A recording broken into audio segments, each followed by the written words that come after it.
Boa noite, ouvintes da Rádio Cultura Online Brasil. Boa noite, ouvintes da Rádio Internacional Lusófona. No ar, mais um programa A República com Loriel Rocha. O tema do nosso programa de hoje é o comunismo e a construção da pátria grande na América Latina. Para fazer esse programa, eu vou pegar vários temas, né, para dar, num primeiro momento, uma visão um pouco mais geral sobre a questão.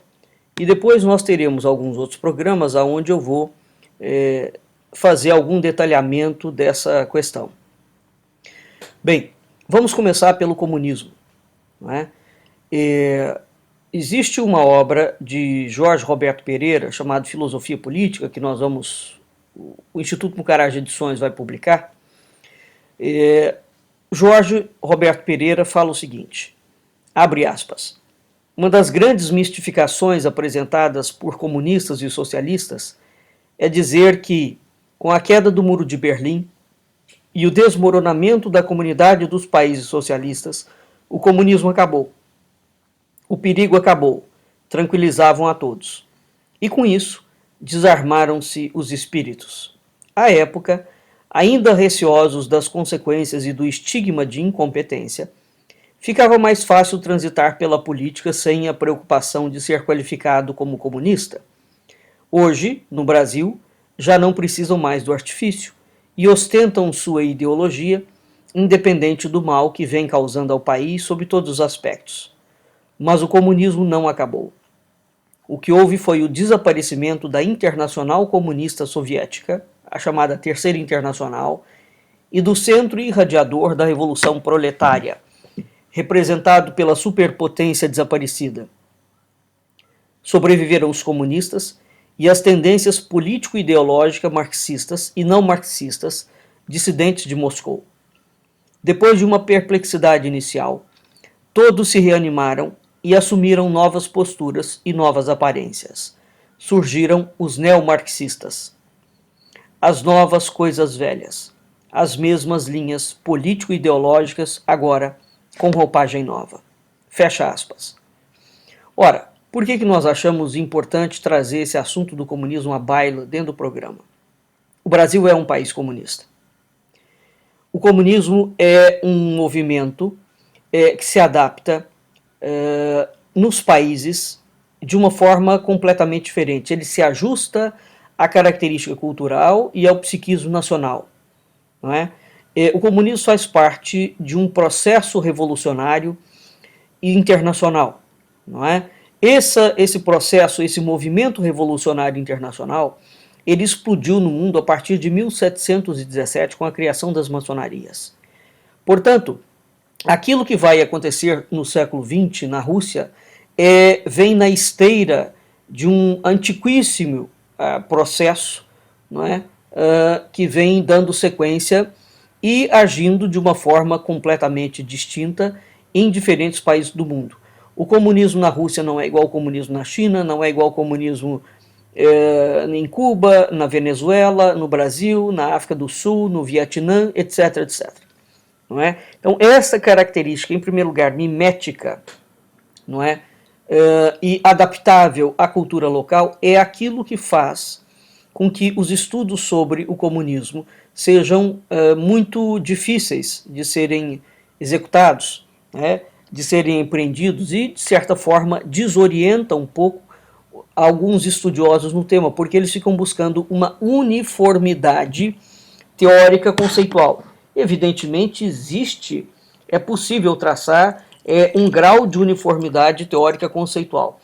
Entretanto, mais importante do que entender isto, é importantíssimo entender que o comunismo adapta-se à localidade.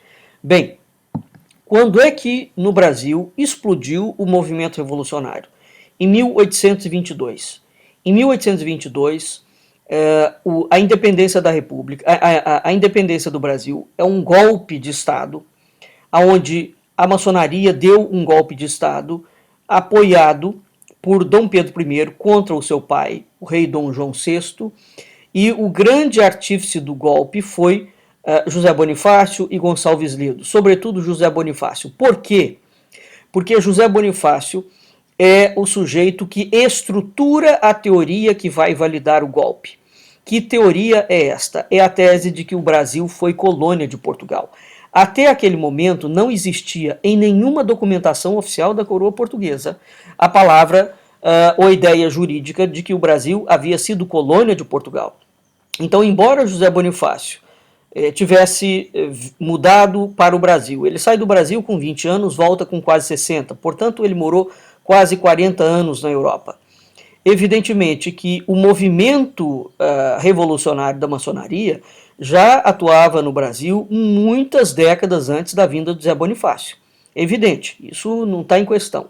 O que está em questão aqui é o seguinte, o José Bonifácio, que era um carbonário, a carbonária é uma sociedade secreta, é a grande sociedade secreta que está por trás da maçonaria, não é?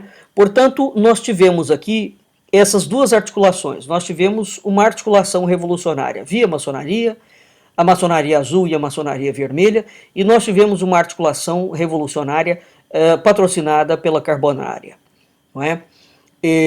Nós faremos um programa onde eu vou dar, inclusivamente, os nomes dos presidentes brasileiros, todos que foram maçons, né?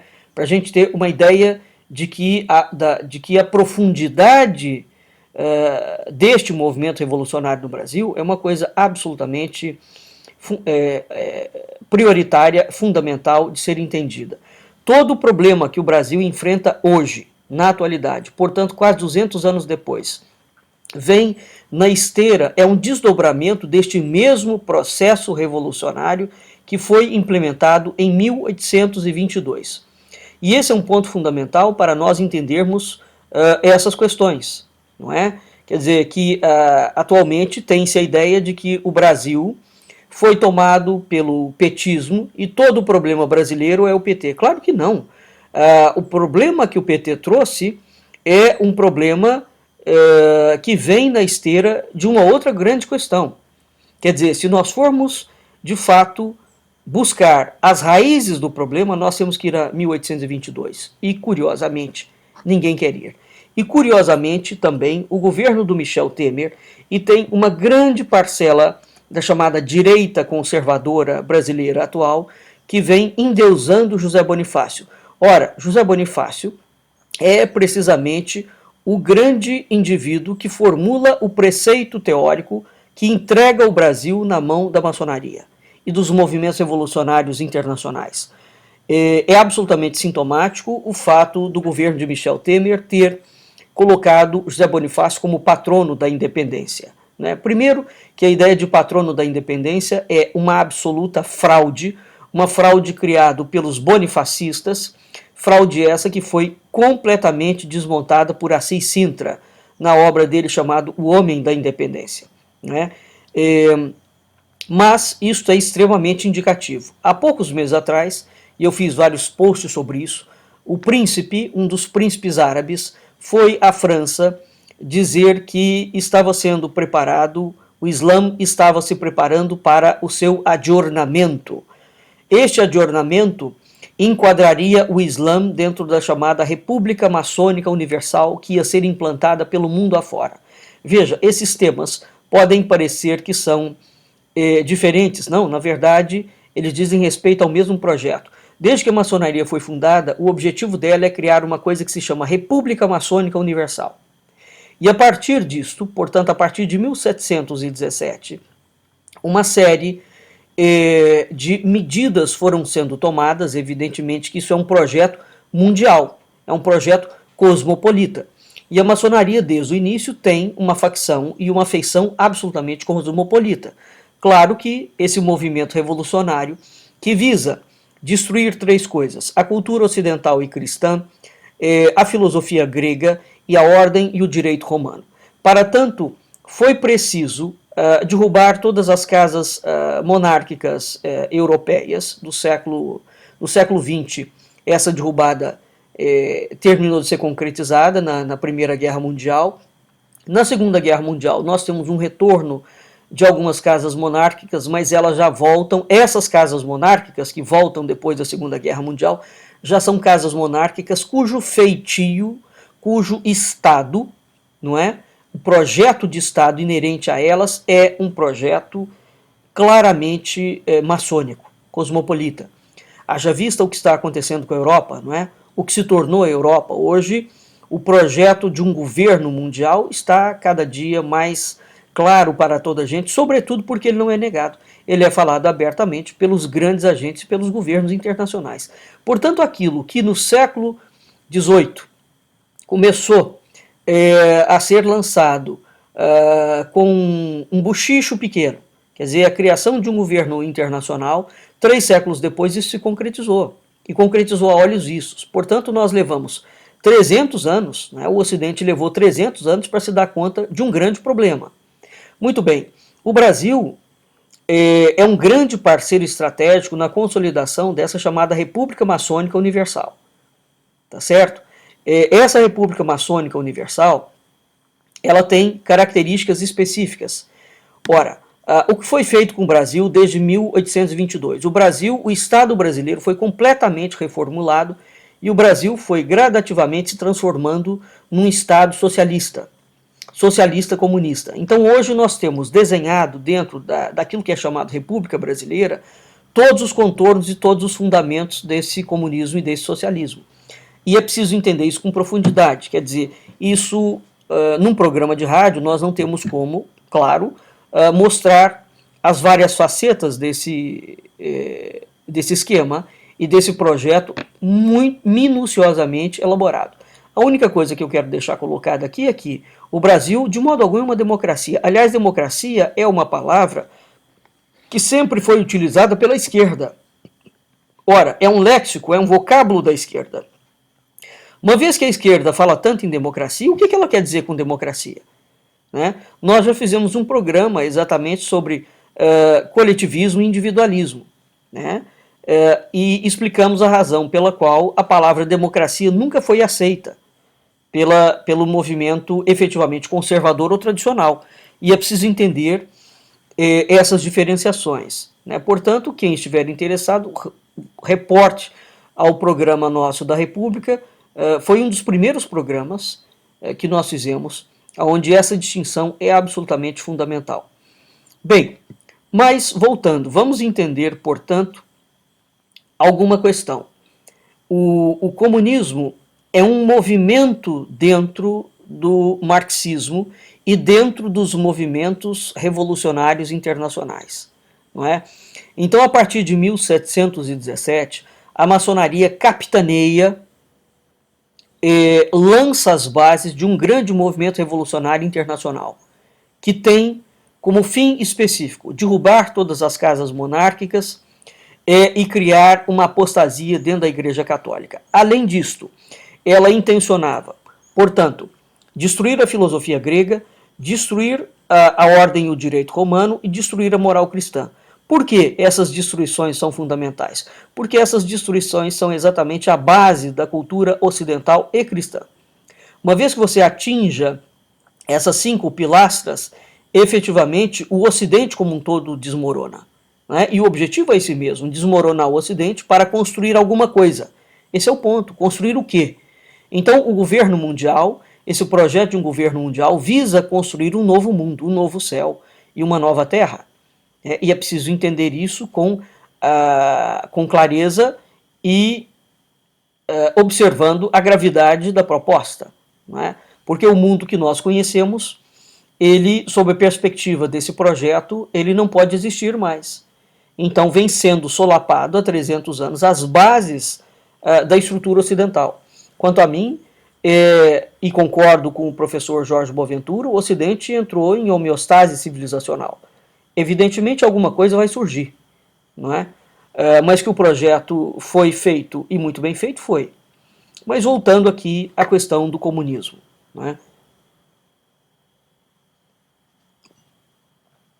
Nós vimos, portanto, que Jorge Boaventura fala que o comunismo não acabou. Isso foi um discurso. O comunismo, de tempos em tempos, nós tivemos 4 internacionais comunistas. O movimento comunista internacional, de tempos em tempos, ele se renova. né? É como uma cobra, ele troca de pele e aparece com uma roupagem nova. A última vez em que ele trocou de pele e apareceu com uma roupagem nova foi no Muro de Berlim, com a queda do Muro de Berlim, portanto, em 1989. Curiosamente, nós tivemos uma convergência, quase que uma convergência de datas, um ano depois que caiu o Muro de Berlim, né, nós tivemos a criação do chamado Foro de São Paulo. E um ano antes de cair o Muro de Berlim, nós tivemos a Constituição Comunista do Brasil, de 1988. Essas datas todas têm que ser levadas em perspectivas. O professor Jorge Boaventura, que foi um dos grandes pioneiros no Brasil, que apontou a questão fundamental do fenômeno marxista e o grande problema que isso traria, com décadas de antecedência. Esse homem já na década de 60, 50, tem obras que falam sobre os problemas do marxismo e do comunismo.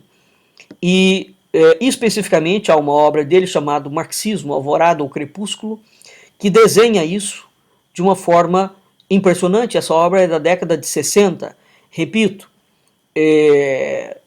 Portanto, tudo que ele coloca ali naquela obra nos dá uma perspectiva que hoje, somente hoje, 50 anos depois, está sendo possível entender a grande visão que o professor Jorge Boaventura tem, né?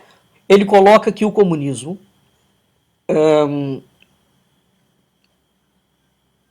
é, portanto, um movimento e é também uma teoria dentro do marxismo, né?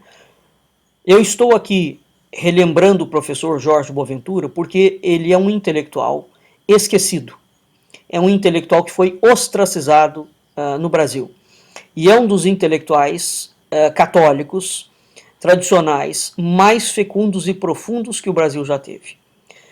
Esse homem foi um ferrenho combatente do comunismo, do marxismo, do gramscismo e, repito, já na década de 60 ele alertava para todas as desgraças que adviriam sobre o Brasil e o mundo com uma precisão cirúrgica. Há uma outra obra dele chamada O Ocidente Traído, onde ele descreve todo o grande problema que essas corporações transnacionais trarão para os governos, né, e que se transformarão posteriormente, farão um parasitismo dentro dos estados. Tudo que esse homem descreveu aconteceu efetivamente. Ele afirmou que o marxismo é um sistema completo de pensamento, né? Portanto, o marxismo não é uma mera teoria política. Ele vai além. Ele fala que o marxismo é um sistema completo de pensamento que se insere na política, na filosofia, na religião, na cultura. O comunismo, em grande medida, é uma aplicação política do marxismo. Então, o marxismo, como um sistema completo, é isso que é preciso entender. Ele vai se inserir na política, na filosofia, na religião, na cultura, na educação, em qualquer lugar. Então, o comunismo seria uma aplicação política do marxismo. O marxismo, como um sistema completo de pensamento, ele foi implantado no mundo através da política, da filosofia, da religião, da cultura, etc. E como é que ele foi implantado? Foi criado um movimento, que é o Movimento Comunista Internacional. Esse Movimento Comunista Internacional já mudou 4 vezes desde que ele foi criado, né? A última mudança foi com a Quarta Internacional. Bom, o professor Boaventura afirma que há 5 traços marcantes do marxismo. Quais são eles? O marxismo é um sistema global de pensamento. O ateísmo não é um elemento acessório, mas absolutamente fundamental ao marxismo. Por quê? Porque o ateísmo é aquilo que vai combater as bases, não só da Igreja de Roma, mas sobretudo a base da cultura grega. Porque, veja, as religiões pagãs não são religiões ateístas. Elas são religiões que acreditam no sagrado e no transcendente. A filosofia grega, evidentemente, a Grécia era uma cultura pagã, mas não era uma cultura ateia, né? Então o ateísmo ele destrói todas as bases religiosas, sejam elas pagãs ou reveladas, né, ou monoteístas. Então o ateísmo não é um elemento acessório, mas fundamental do marxismo. O marxismo é alguma coisa essencialmente dinâmica, ele muda o tempo inteiro. o marxismo se coloca fora do presente. Ele não está no tempo presente, ele está no futuro. Ou seja, os objetivos do marxismo estão sempre no futuro. Isso é uma tônica, por exemplo, onde a gente verifica isso. Os governos brasileiros, os políticos brasileiros estão sempre projetando o Brasil para o futuro. Aliás, a República cunhou a expressão de que o Brasil é o país do futuro. Uma vez que você está sempre focado no futuro, o presente pode ser feito pode não ser levado em consideração e podem ser feitas as maiores bizarrices dentro do presente. Não é? E em cima dessa ideia, isso é uma ideia escatológica, isso é uma ideia messiânica, milenarista. Então, quando o marxismo se coloca fora do tempo presente, portanto, quando ele se coloca no futuro, ele se coloca, evidentemente, como uma teoria, né? Um modelo de pensamento que incorpora a escatologia e o milenarismo. Né? Então, o Brasil, todos os governos brasileiros, independentemente da legenda partidária, e não é só os governos atuais, independentemente da legenda partidária, todos os governos brasileiros começam a falar que dar um foco excessivo à ideia do futuro. Tudo é o futuro. O futuro será melhor, o presente não está bom, vamos construir escolas para o futuro, museu do amanhã. O próprio palácio do governo federal brasileiro chama-se Alvorada. Não é? O que é a alvorada? A alvorada é aquela antemanhã que antecede o novo dia. Então a ideia de novo, né, a ideia de progresso, a ideia do tempo no além é precisamente uma proposta marxista, mas sobretudo é uma proposta ligada à religião. Portanto, a ideia de uma escatologia e de uma preparação da segunda vinda de Cristo. E aqui é que entra também as conexões que o marxismo vai fazer com o chamado messianismo político. Mas isso não é objeto para esse nosso programa de hoje. Quinto ponto. O marxismo tem um caráter essencialmente internacionalista. Né? Então, quando o marxismo é criado, aliás, Lenin fala isso claramente, o marxismo não é criado para ficar restrito. A Rússia, o comunismo, né? O marxismo tem um caráter essencialmente internacionalista e esse caráter é extraído, por sua vez, dos movimentos revolucionários capitaneados pela maçonaria, que já eram cosmopolita. Então, quando Lenin vai falar do comunismo das ligações do comunismo com o marxismo, ele vai aventar claramente essa proposta cosmopolita do comunismo. Ele fala que o comunismo na Rússia é um mero balão de ensaio. Isso está escrito. É um balão de ensaio.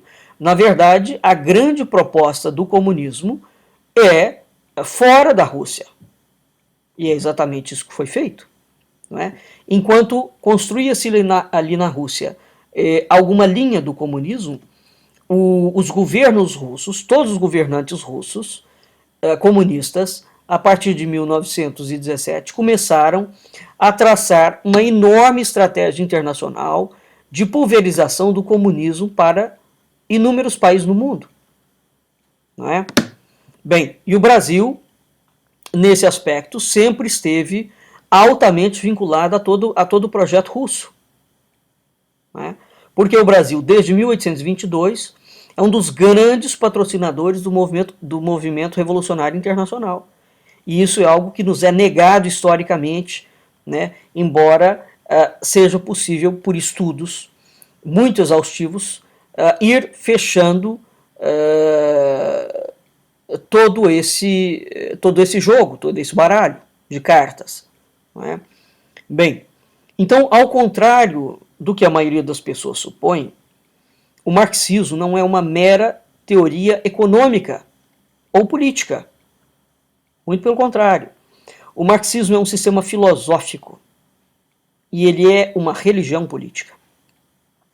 O livro de Marx, O Capital, não é uma teoria econômica, ao contrário daquilo que sugere o título. Essa obra que é fruto da maturidade intelectual do Marx, ela interessa-se e ela discorre sobre todos os problemas que se referem ao homem, o seu lugar, a sua origem, o lugar que ele ocupa no universo, a sua função sobre a Terra, a sua liberdade, a sua relação com Deus, etc, etc. O Capital é uma obra de filosofia da ciência, de filosofia da história, de filosofia da economia, de teoria do conhecimento, etc, etc, etc. Ou seja, o Capital é tudo menos economia pura e simples. Essa obra ficou inacabada. Agora, o que Marx deixou, não é, já é uma bomba suficiente.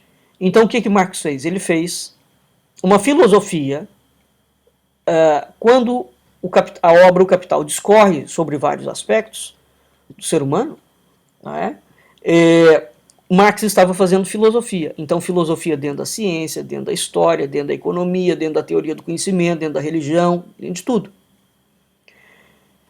É preciso, portanto, entender, vou repetir, que o marxismo é um sistema filosófico, ele é um sistema universal de pensamento. E esse sistema universal de pensamento, portanto, vai ser transposto para diferentes áreas, de modo que é um erro brutal considerar o marxismo dentro de uma mera perspectiva econômica ou política. E, sobretudo, achar que o marxismo é uma teoria que ficou parada no tempo. Não. Se existe uma característica dos movimentos revolucionários, é a extrema dinamicidade dos movimentos. Eles se renovam continuamente. Eles têm, inclusivamente, ideia de geração. Como você tem geração de carro, né? Por exemplo, Land Rover, geração 1, geração 2, geração 3, o marxismo tem. E todos os movimentos revolucionários têm exatamente essa ideia de geração. Né? Ora, bem, dito isto, vamos passar aqui, eu vou dar um salto, mas vamos passar aqui para a ideia de pátria grande. O problema que hoje, no qual o Brasil está envolvido diretamente, neste momento, todo mundo já deve ter ouvido falar da criação da Pátria Grande, da criação da Orsal, da criação da Unasul, etc, etc, etc. Essa belezura que os políticos brasileiros falam, mas eles, na verdade, nunca contam para a população o que é que está sendo desenhado efetivamente. Não é? Ora, tem um vídeo antigo do José Dirceu, que foi solto pelo Toffoli, numa ação absolutamente ilegal do Supremo, dentre as inúmeras que ele vem fazendo, não é? O José Dirceu, em entrevista ao Antônio Abumrama, ele fala que todos os indivíduos que eram grandes lideranças dentro do Foro de São Paulo foram presidentes na América Latina e na América Central. Todos. Todos eles assumiram os governos. E dentre esses indivíduos falta um único indivíduo que não foi presidente ainda, Ciro Gomes. Ciro Gomes é candidato, já foi candidato várias vezes, não é? À presidência da República. Bem, ora, o Foro de São Paulo é algo que está ligado a um projeto anterior chamado Pátria Grande. Né?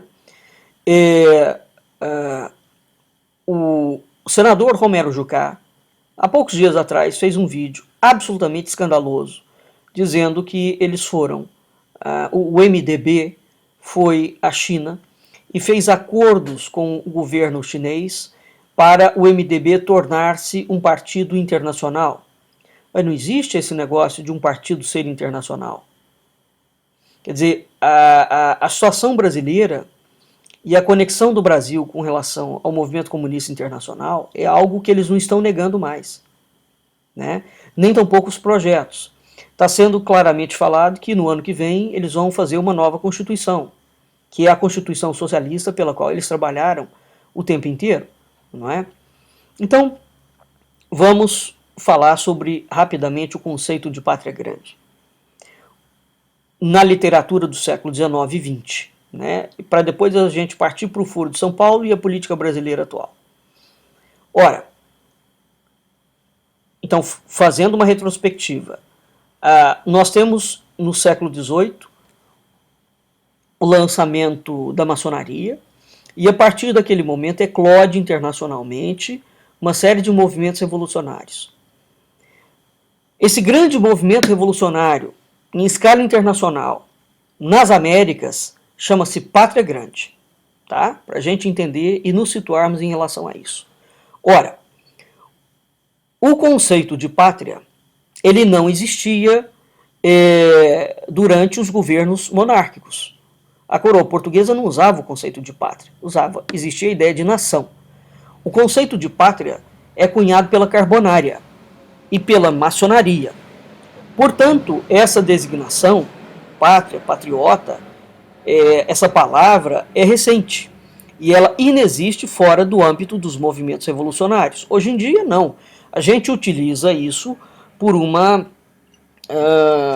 hábito, não é? Mas as palavras têm uma origem e a origem significa muita coisa. Então, a palavra usada antes de pátria era nação. Ora, no âmbito literário e no âmbito documental, portanto, nós temos a palavra nação, depois nós temos o conceito de pátria livre. Pátria livre, e esse conceito evolui para pátria grande.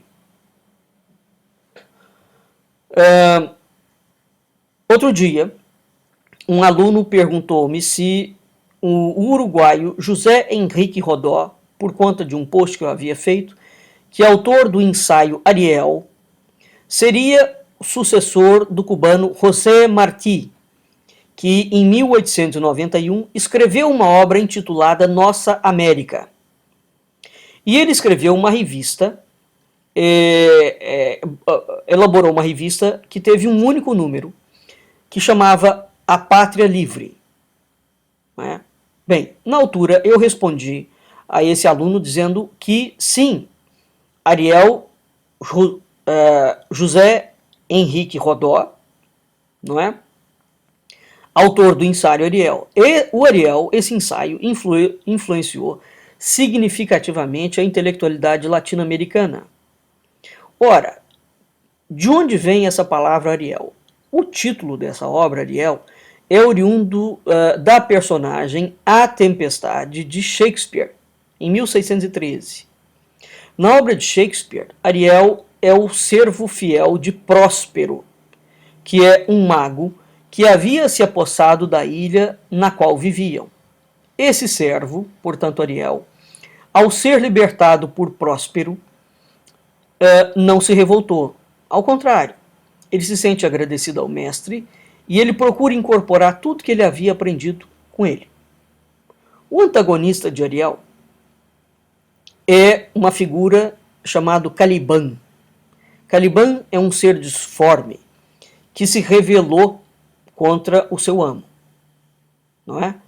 Esse outro vai alimentar um sentimento de vingança em relação a Próspero, que era o mestre de Ariel, a quem ele considerava o usurpador da ilha dos seus antepassados.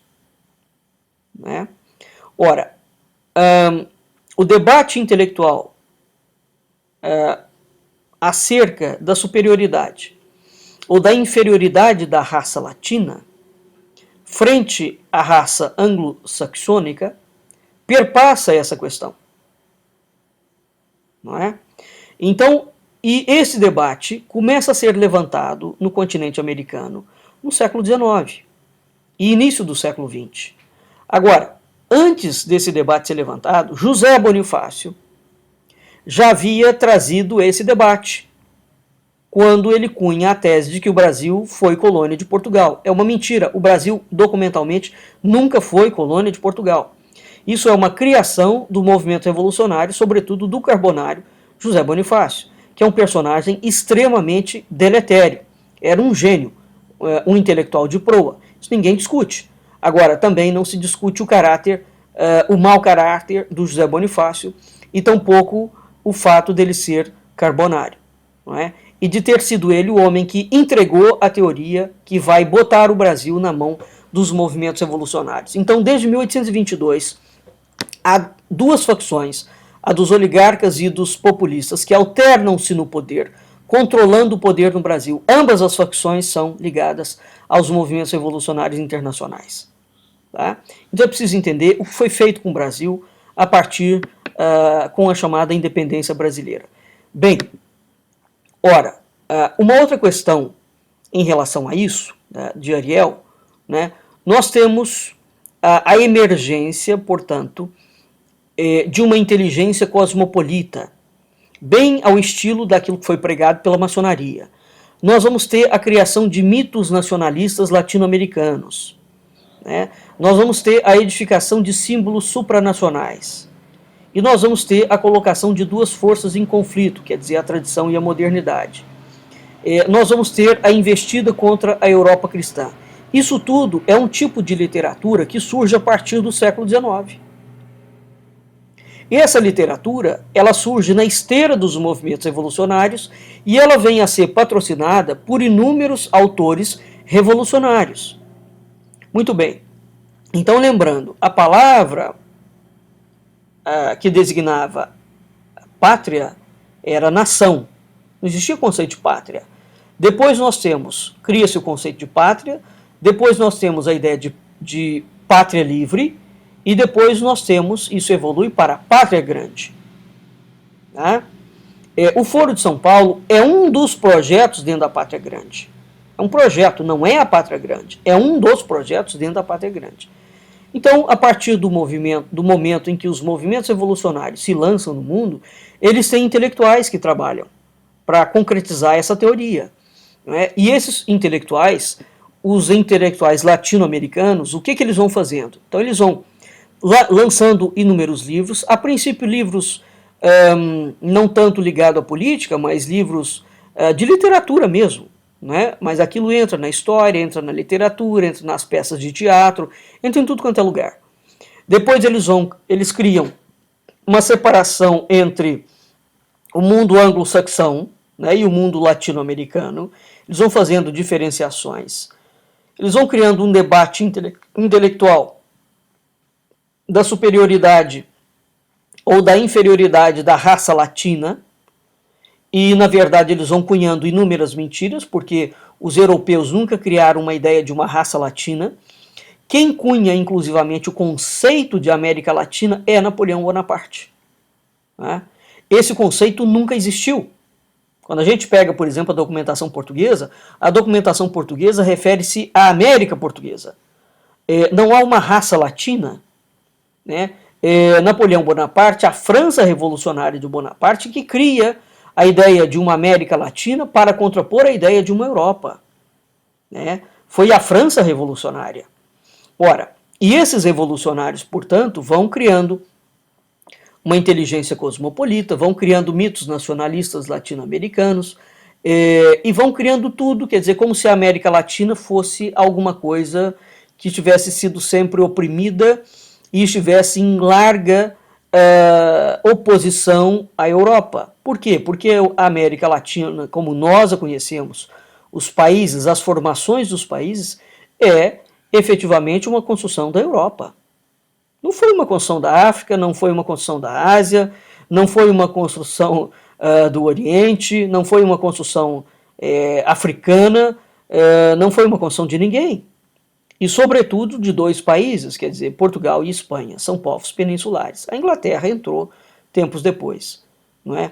Então, essa ideia de colocar as Américas contra as coroas peninsulares e contra a cultura ocidental e cristã, diz respeito a esse projeto da maçonaria de destruir o Ocidente.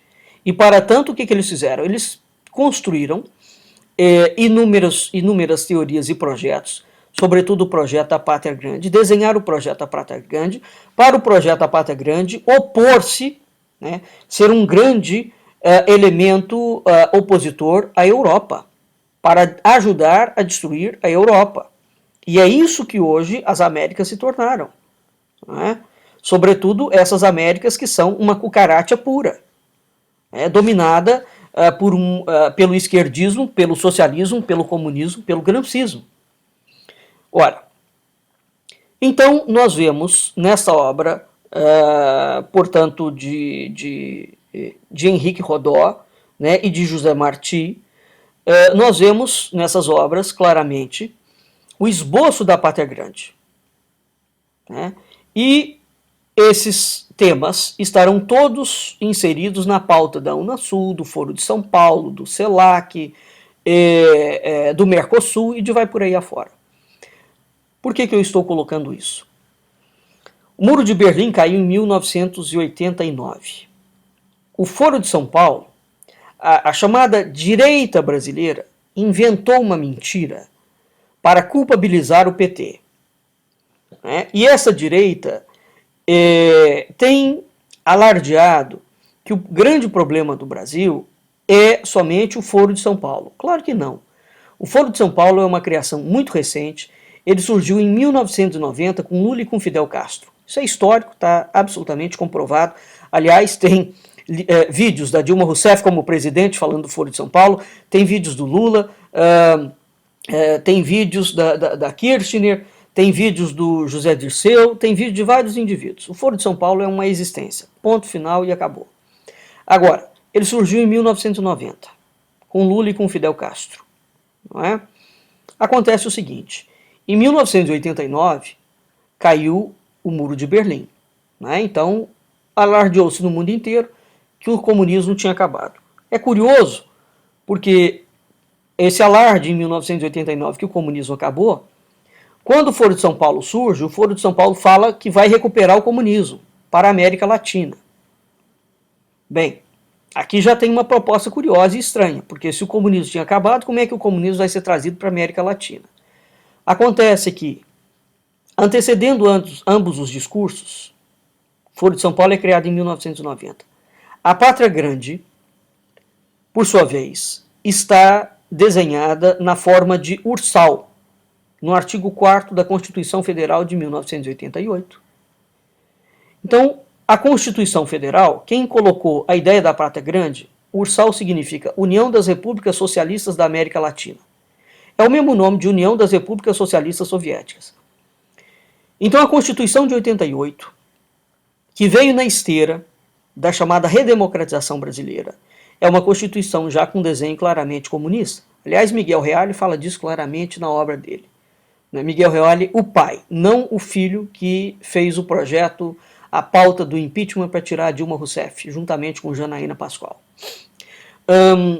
Então, nós vemos o seguinte, esse artigo 4º da Constituição Federal de 88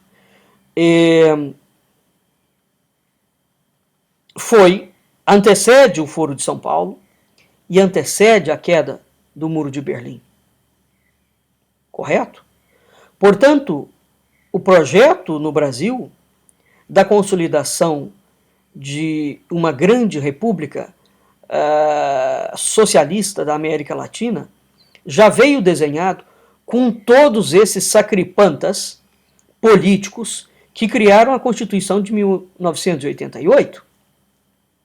E veja, quem colocou o artigo 4º na Constituição de 88 não foi o PT. A coisa vem de longe. Não é? De modo que o PT hoje em dia virou a grande genie da política brasileira. E evidentemente que, não que o PT não tenha problemas e culpas, hein? Claro que tem, e roubalheira e tudo mais. Agora, ao mesmo tempo que toda a culpa da comunização do Brasil recai sobre o PT e da corrupção, todos os outros projetos, todos os outros partidos, aliás, estão saindo ilesos do projeto que é deles e não é do PT. Certo? Esse é o problema. Ora, aquilo que está por trás da Ursal, do Foro de São Paulo, da Unasul, da CELAC, é o conceito da Pátria Grande. É ele que está subentendido no artigo 4º da Constituição Federal. Portanto, a Pátria Grande, por sua vez, antecede em décadas a Ursal, que por sua vez antecede o Foro de São Paulo. O Foro de São Paulo, repito, é um elemento dentro de um grande conjunto, que é a Pátria Grande. Então, falar da Pátria Grande, portanto, implica em falar do quê? De integração regional, de soberania política, de protagonismo popular, de revoluções populares, de desligamento cultural dos reinos peninsulares, de um programa econômico comunista socialista posto a serviço das grandes maiorias populares, né, de criação de um eixo comunista, como já foi construído dos BRICS, de onde surgiu toda esta ideia da pátria grande. Muito bem, então vamos voltar aqui de novo no tempo. De onde surge a pátria grande?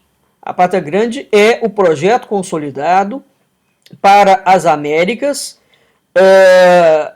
a partir do projeto revolucionário da maçonaria em 1717. A pátria grande aparece no ideário de Artigas, aparece no ideário de San Martín e aparece no ideário de Simón Bolívar, que são as três propostas extremamente visíveis da pátria grande, não é? Mas por trás delas, o que existe? É preciso recuar ao reinado da rainha Dona Maria I de Portugal e do seu filho Dom João VI, não é? Na testa da pátria grande está a maçonaria e a sua República Maçônica Universal. Ora, em 1891, José Martí escreve um breve ensaio intitulado Nossa América, onde ele reafirma um nós, né, que marcava nós no sentido de latino-americanos, que marcava uma distância de uma outra América, a anglo-saxônica. Em 1922, quando os Estados Unidos se consolidavam como uma grande república, uma grande potência, não é? O argentino Manuel Ugarte publicou um livro chamado Pátria Grande. E de lá para cá, nós tivemos inúmeros intelectuais. Eu já fiz artigos sobre isso e tenho postado no meu Facebook. Não é? Então, de lá para cá, de 1822 em diante, nós tivemos inúmeros intelectuais que vêm escrevendo livros sobre a Pátria Grande. O Foro de São Paulo é um dos elementos dentro dessa grande cadeia que recua ao século XVIII e XIX. De modo algum ele é o elemento principal, muito pelo contrário. Ele é mais um dessas mutações aonde o Foro de São Paulo, o que ele tem? Ele tem um projeto claramente político, de tomada política do Brasil. Não é? Ora, aonde aparece, portanto, a Pátria Grande na Constituição Federal Brasileira? Vou ler. Parágrafo único do artigo 4 da Constituição Federal de 88. Ele fala o seguinte, vou ler, abre aspas. A República Federativa do Brasil buscará a integração econômica, política, social e cultural dos povos da América Latina, visando a formação de uma comunidade latino-americana de nações. Acabou. Michel Temer tem vídeos dele, onde ele fala claramente da criação de um tribunal jurídico da América Latina, de um único exército da América Latina, de uma única assembleia da América Latina, de um único governo da América Latina. Nós temos uma ideia da gravidade do que está sendo feito. Isso não foi feito nem na comunidade europeia. Né? Você unificar todo o sistema jurídico. Ora, evidentemente existe o governo de Bruxelas. Mas o que está sendo proposto aqui, com o Brasil encabeçando isso, é algo que nenhum país comunista no mundo fez. Portanto, o projeto para cá é uma das coisas mais macabras que já existiu sobre a face da Terra. Né? Essa comunidade latino-americana de nações é a URSAL, que na verdade é a Pátria Grande. Isso significa o quê? Se está, portanto, no parágrafo único do artigo 4º da Constituição Federal do Brasil, determinado. O que é a Constituição? A Constituição é a lei máxima do país. O que significa isso para nós? Isso significa que todos os governos brasileiros, independentemente da legenda partidária, incluso o senhor Jair Bolsonaro, são obrigados a trabalhar para concretizar a Pátria Grande. Ou seja, o que eu quero dizer com isso? O projeto de comunização do Brasil é um projeto Estado. Estado, ele foi corporificado. Então a Constituição de 88, ela corporificou o projeto Estado. A outra Constituição que vai vir, né, que eles estão falando claramente que vai ser tecida, é a Constituição onde isso será concretizado. Certo? E de lá para cá, de 88 para cá, todas as grandes medidas políticas, geoestratégicas do Brasil foram tomadas no sentido de concretizar a Pátria Grande. né? Inclusivamente, o projeto denunciado pela Lava Jato, esquema de financiamento de campanha, esse esquema internacional de grandes empresas que vão construir lá fora determinadas coisas, isso tudo já é para criar. O Brasil, evidentemente, qual é o papel do Brasil, entre outras coisas, nessa consolidação da Pátria Grande? Financiar a Pátria Grande. Então rouba dinheiro daqui para financiar o comunismo em outros lugares do mundo. Porque isso é, inclusivamente, uma característica do comunismo. Não é a Rússia que banca o comunismo lá fora. Ela extorque, criou um esquema de corrupção em escala internacional. Essa corrupção é feita exatamente para financiar o projeto. Depois que eles tiverem financiado o projeto, eles vão tomar os estados, vão tomar os países. E aí eles podem controlar o dinheiro e efetivamente não vai poder roubar mais. Por que na China hoje não se pode roubar? Porque a China já fez o projeto. Então eles não vão admitir que os próprios membros do partido continuem com o esquema de corrupção. É isso que vai entrar agora na pauta brasileira. Então, inclusivamente, esse projeto de asepsia brasileiro, dentro do esquema judiciário, tem que ter visto com muito cuidado, hein? Não é porque eles são bonzinhos e o Brasil tem uma ala que está preocupadíssima. É claro que tem uma ala que está preocupada com a corrupção, mas já existe movimentos muito claros no sentido de diminuir o grau de corrupção. Por quê? Porque faz parte do projeto. Eles roubam para implementar. Depois que implementar, não pode continuar roubando, evidentemente.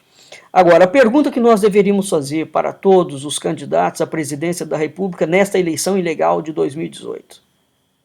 Uma vez que no parágrafo único do artigo 4º da Constituição Federal é um projeto de Estado do Brasil, a construção da Pátria Grande, qual candidato a presidente vai extirpar esse artigo da Constituição Federal? Essa é a grande pergunta e é, na verdade, a pergunta mais importante que nós temos a fazer para todos esses políticos corruptos e sacripantas. Essa é a pergunta. Porque tudo que foi feito no Brasil foi desenhado para concretizar o grande projeto comunista, que é a Pátria Grande. Não é? Portanto, não nos interessa o que os governos vão fazer no sentido econômico, porque toda a economia brasileira será ajustada à economia da Pátria Grande. Toda a educação brasileira será ajustada ao projeto da Pátria Grande. Né? Toda a cultura brasileira será ajustada ao projeto da Pátria Grande. Tudo que existe, em termos de proposta governamental, de qualquer partido político, é o ajustamento à Pátria Grande. Portanto, o papel fundamental aqui é a extirpação desse projeto. Qual é o candidato que vai se propor a fazer isso? Duvido eu dó que algum deles vai se propor a fazer isso. Nem o Jair Bolsonaro, porque todos eles estão envolvidos no esquema. Todos, sem exceção de nenhum. Né? Aqui eu quero voltar à ideia, retomar a ideia que eu falei agora há pouco, de que é preciso arrumar as contas públicas. Não é? Por quê? Já houve uma orientação da chamada banca. A banca é o sistema financeiro internacional. Não é? Há uma meta da banca e do projeto eurasiano, que é o projeto comunista russo-chinês, de arrumar o Brasil, porque o Brasil virou um caos tão grande e o Brasil precisa de continuar existindo e mandando dinheiro para fora, para financiar as loucuras. Né? Então, não é possível o Brasil continuar nesse caos, porque ele não vai dar conta de continuar bancando o projeto. Portanto, é preciso arrumar a casa. Priscila Garcia fez vários posts no sentido de explicar a meta do sistema financeiro internacional, portanto, do chamado grupo de Bilderberg, ou a banca. Não é?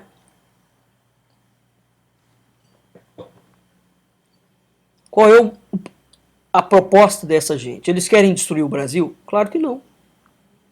Eles querem tomar posse do Brasil. Eles querem ter um controle total, cultural, social, político, financeiro. Né? Então, as riquezas naturais do Brasil, o parque industrial do Brasil, que é ridículo, mas ele existe. Né? A agricultura brasileira, isso são vitais. essas riquezas são vitais. Portanto, não existe um projeto de destruir o Brasil, existe um projeto de tomar conta do Brasil.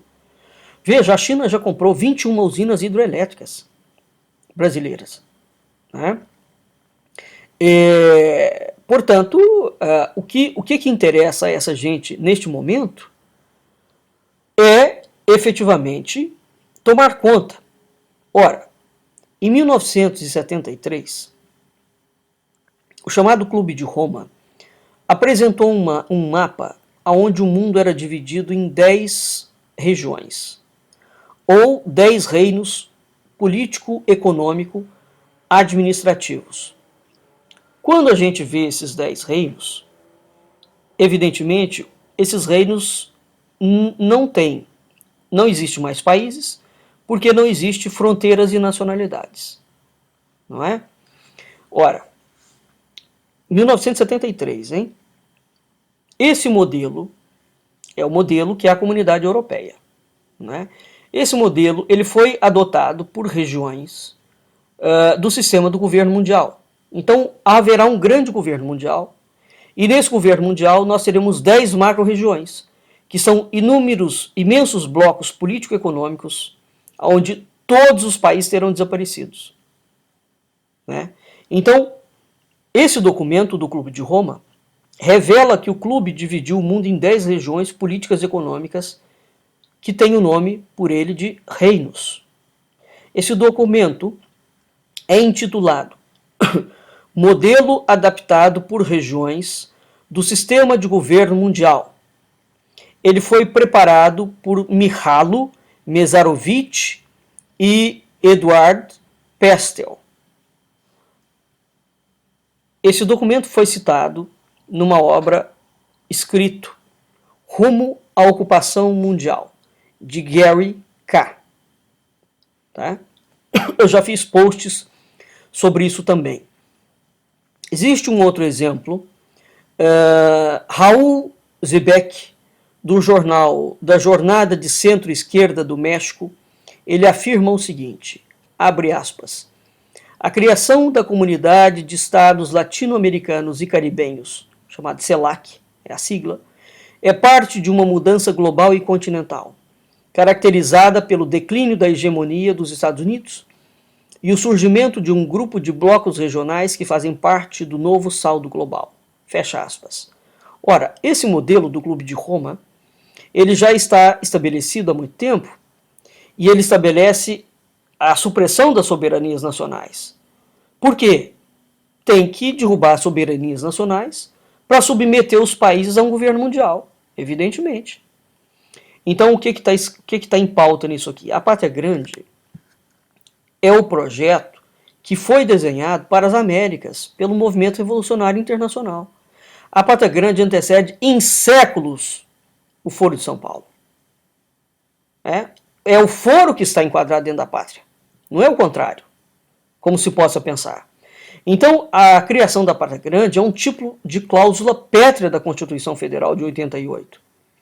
Quando nós juntamos isso, a realidade da URSAL, do CELAC, da Unasul e do Foro de São Paulo, pronto, né? E do Mercosul, as peças vão se juntando, não é? Curiosamente, esse modelo geométrico que aparece desses blocos de soberania da América do Sul coincidem com o modelo proposto pelo Clube de Roma. Então, para a clareza da questão, não é? É preciso ver o mapa do Clube de Roma, o mapa da ONU, por exemplo, a ONU, a chamada Agenda 21 da ONU, de 2009, tem as 10 regiões do mundo, o CELAC, né? A Agenda 21 da ONU estabeleceu os parâmetros, por exemplo, das lides com a natureza, com o meio ambiente. Isso vai se consolidar na Agenda 2030. Né?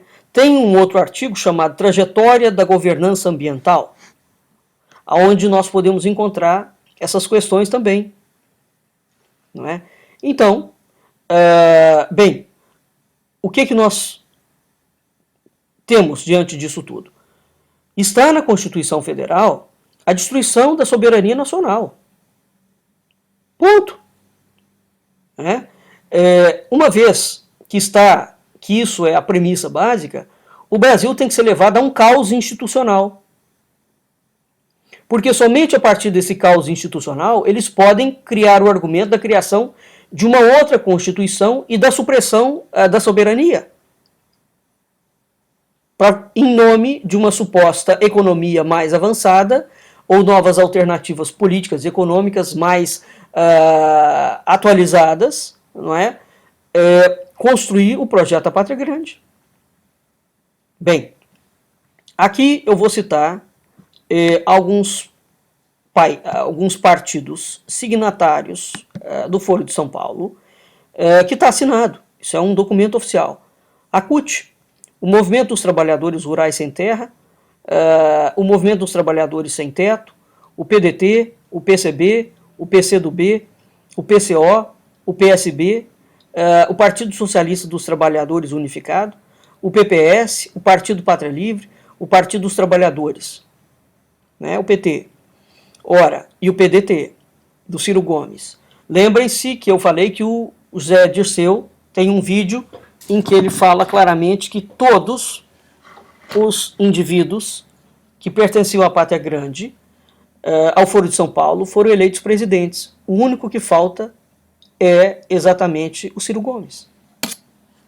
Ciro Gomes esse, cujo partido PDT anunciou o ano passado que o governo comunista da China está apoiando a candidatura do Ciro Gomes e vai trabalhar para a candidatura. Quer dizer, só isso, o TSE, quer dizer, é uma interferência clara na soberania nacional.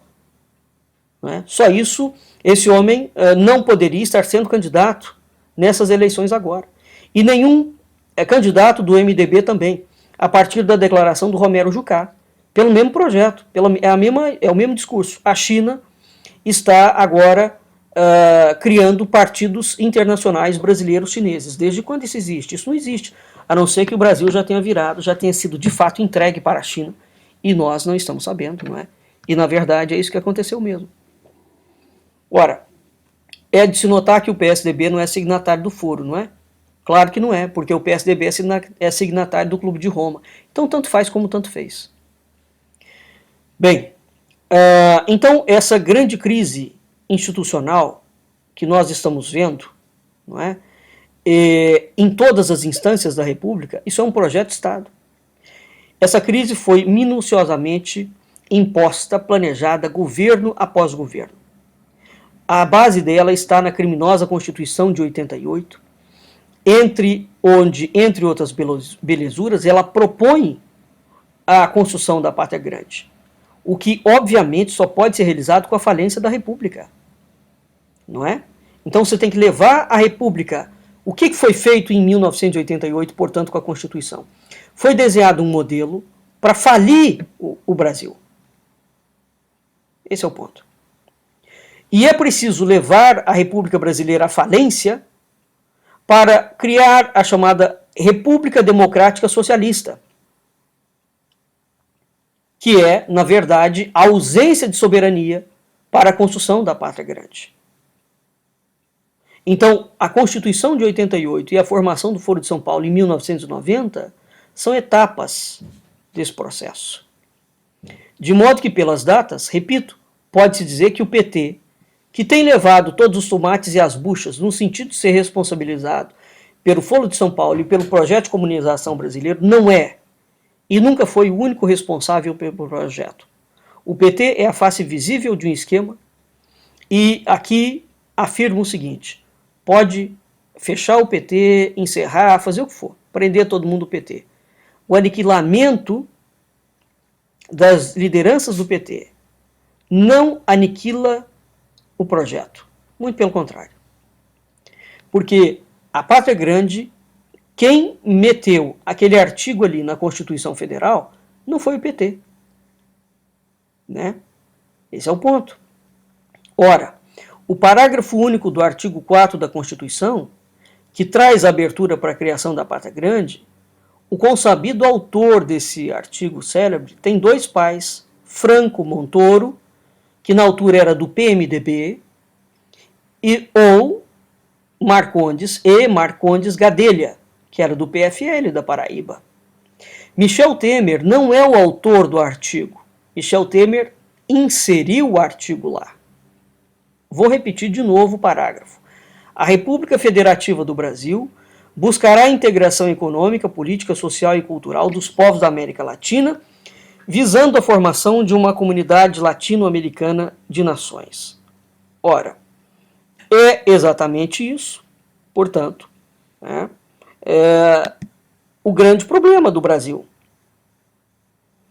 Quando, dado o fato que nós estamos falando de um artigo inserido na Constituição Federal, o peso institucional e legal disso para o país é absolutamente brutal. E vamos lembrar que naquela altura o Mercosul não existia. E quando o Mercosul foi criado, ele não tinha personalidade jurídica.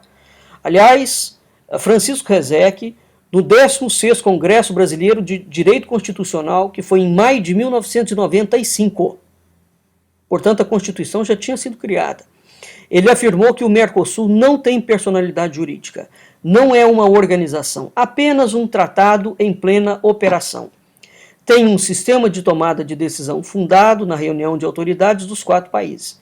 Ora, o Michel Temer está alardeando em alto e bom som que é preciso, como eu disse há pouco atrás, criar um tribunal, um judiciário, um Supremo Tribunal Federal da América Latina, é preciso criar um Executivo da América Latina e é preciso criar um Legislativo da América Latina. Portanto, os países da América Latina não vão existir mais. O que vai existir é a Pátria Grande. E a CELAC unifica os países da América Latina com os países da América Central. Onde está Cuba? É a América Central. Venezuela está onde? América Central. Então a crise na segurança pública brasileira, a crise na economia brasileira, a crise na política brasileira, a crise na saúde brasileira foi completamente planejada. Eu sei que parece louco o que eu estou afirmando, evidentemente, mas nós temos que lembrar que revolucionários planejam para daqui 100 anos. Planejamento mínimo que eles fazem é para 20, 30 anos. Uma fase, uma pequena etapa do planejamento. Então, a grande crise, veja que ao longo da história brasileira, quando nós vamos estudar efetivamente a história do Brasil com muita seriedade, o Brasil tem uma crise atrás da outra.